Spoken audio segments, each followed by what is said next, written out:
Hi everyone, my name is Matthew Carnegie, and I say, keep the faith. Today I'd like to talk to you about the zodiac, horoscopes, astrology. Yeah, I bet you heard about that before. Now I know there's quite the reputation that astrology has, and one of the things I'd like to do is break down both the best and worst case for it, and the best and worst case against it.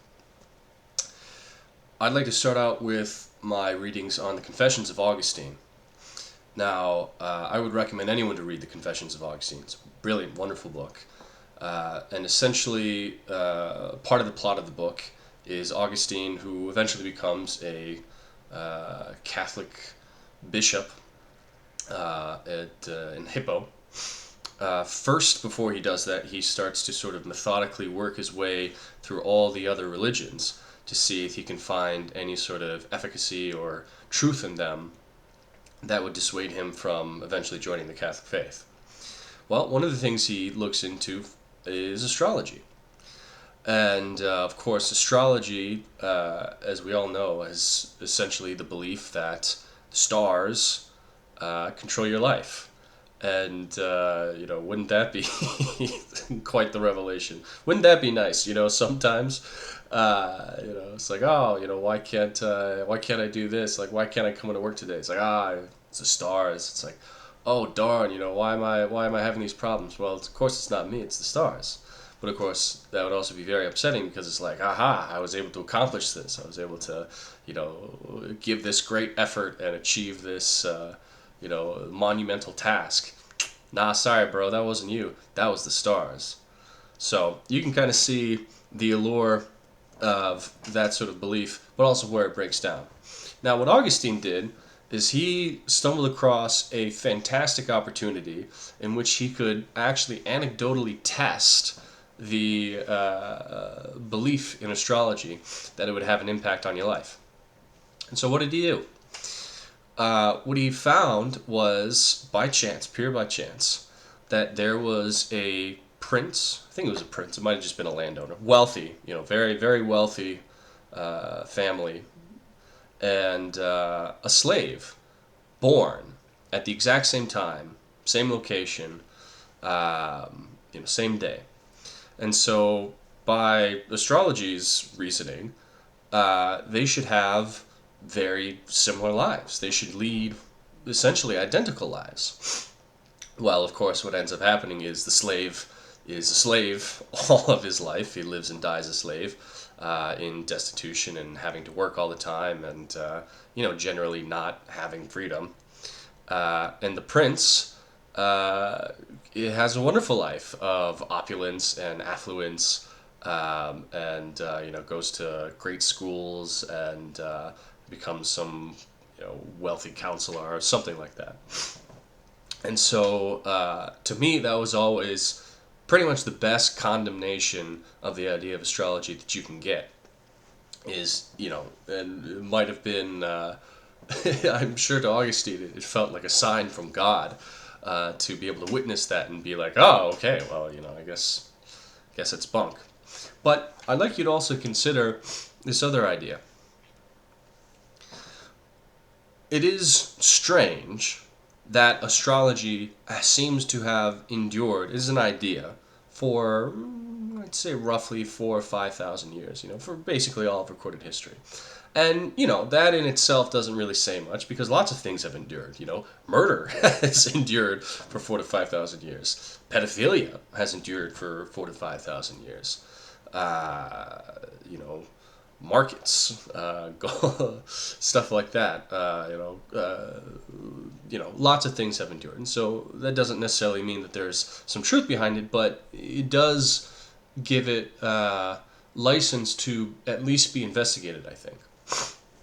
And so the other thing that happens is you go into the history books, and lots of people seem to swear by astrology. Lots of people who actually seem to have some sort of real credentials to them, mystics, or, not scientists, but people that hold authority or claim to be diviners or that sort of thing. And so let's maybe try to break down the idea of how it is that astrology could actually influence your life, what the zodiac would be, used for. Because the thing is that of course, if God created everything that we have, it would seem a little strange to just have the planets and stars be giant billiard balls all bouncing into each other for no reason. And so, if you look into the Greek word cosmos, which we would think as cosmos, they spelled it kosmos, cos, or some say cosm. um, that translates into law. And so, why would they do that? Well, if you track the movement of the planets, they seem to have a pattern. They seem to have a cycle that they go through. And now that's very interesting because lots of types of cycles happen on this earth. We've got the cycle of the seasons, we've got the cycle of day and night. We've got the cycle of what was it? Schumann's theory on the electromagnetic pulse that occurs in the Earth, and the theories that can subtly affect people's physiology as well as their consciousness. And so that gives it a little bit more validity. Okay, so at least there's some consistency here, and so that makes things a little bit more worthwhile checking out. And now we actually have a prominent psychoanalyst, Carl Jung, who spoke on astrology. And his basic idea was what happens in astrology is that there's sort of like a map of what's currently going on in the world. Is if I were to say in December, white crystallized water is going to float down to the earth, people wouldn't see that as any sort of incredible prediction. Obviously if you're in the Western Hemisphere and we end up getting a quote unquote white Christmas and all that, it's possible that it doesn't happen, but it wouldn't be a surprise if it did. It's the same thing as I say, in April the flowers are going to bloom. Not a revelation. August is going to be really hot. Not a revelation. And so the same thing with the stars is that if the stars are a consistent cycle that pattern out, and life goes through consistent patterns and cycles, then you can kind of track where it is on the cycle based on the stars, about what's going on. And so Carl Jung's basic idea was, well, children, especially when they're born, the younger you are, the more susceptible you are to stimuli. Obviously because you have had so little of it. I remember there's a great little anecdote where there was like a 3-year-old who was biking, and she accidentally popped her tire, and she says, "This is the worst day of my life." And to her, she might not be exaggerating at all. She might be completely genuine, because it might be the worst day of her life, because she might have had, just things working out for her all the time up till then.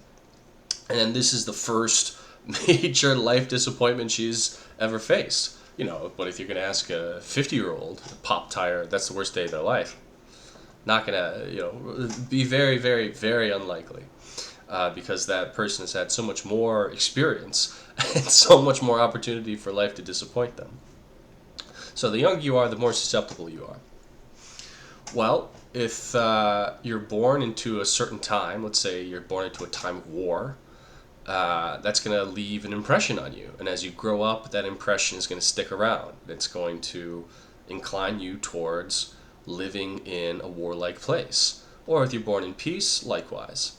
And so when that season changes, when that shift occurs, then you're going to feel the difference. You're going to feel the juxtaposition between those two seasons, because you've been used to, and your consciousness and your physiology has been adapting to that specific season of life. And so likewise with the stars. So if you were going to be born in, say, April, like I am, that means I was born in spring. And so that's during a time in which things are blooming. Things are getting ready to go. Things are changing from a more static energy in which animals are in hibernation, plants aren't blooming, bugs aren't buzzing or flying around. Snowfall, things are cold, which makes people lethargic. It makes people want to stay indoors. It makes people not want to travel. And then when that weather changes, all of that changes as well.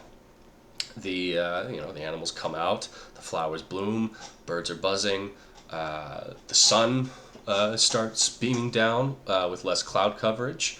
That gives people more vitamin D. The warmer weather attracts people to go outside and do things. And so when I was at my absolute most impressionable, there was a spirit of let's get moving. And so it makes perfect sense that therefore that around that time gets subscribed the zodiac Aries, because Aries is the bull, and it's the sort of the mover, the mover and the shaker. The bull is someone who charges ahead, much like with spring. But likewise, if I were to be born instead in January, in which there is a lull, I might be much more inquisitive and introverted, because I'm not used to a lot of movement and excitement. My most impressionable time is when things are more static, and so a lot less energy is expended on going out and being, and more in just observing and seeing what's going on and looking around. And so that would be why in January would be described as Aquarius, which is a lot of the times described with someone who's inquisitive and puts a lot of emphasis on their intellect. And so, obviously what happened is you get these truths, these observations, these facts about life. And of course, people want to take advantage of them in order to make a quick buck. That's why you open up any newspaper and they're still going to be slinging horoscopes, because you read a horoscope and what happens? You get some sort of emotional reaction. You either go like, ooh, yeah, like that sounds like me, or oh, no, that's terrible, that's bunk. But, you keep being interested because maybe they'll get it right. And so that's how they keep, that portion of the newspaper and keep getting paid.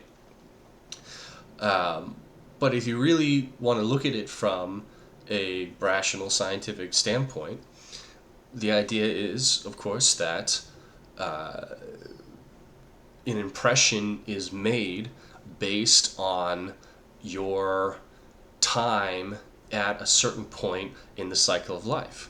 And that makes perfect sense, and is no foo-foo, new agey magic gobbledygook. It's simply a observation that these cycles have an influence on us, especially when we're going to be impressionable. So that was just a little tidbit that I wanted to share for you, just some little food for thought, something that I've been thinking about recently, and I hope you very much enjoyed. And of course, my name is Matthew Carnegie, and I say, keep the faith. Have a good day.